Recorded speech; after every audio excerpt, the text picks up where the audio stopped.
How to fix SteamVR error 450. Now in this video, I'm going to show you couples of troubleshooting steps for you to fix SteamVR error code 450. Now we need to figure out what 450 error code is mean first. So this is actually a primary connection and a network issue between your PC and VR headset. So before executing these troubleshooting steps, to make sure that you're plugging in your VR gadget properly into your PC. Now, the very first thing that you can do is to go ahead and then update the beta VR that you have from Steam.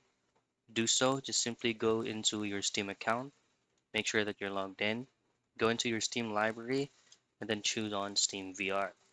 Right click, properties, and then under betas, choose on beta SteamVR beta update under the beta participation.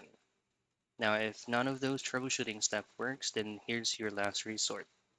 So what people usually do if they're using SteamVR is to optimize the graphics that they have on PC. What you can do is to go into the Windows search, type in graphics. Now from your graphic settings, you just want to have to turn off optimization. And then if turning off optimization works on you, then you can have it on a long period of time. If not, just simply have it turned off. So those are the things that you can do for you to fix SteamVR error 450.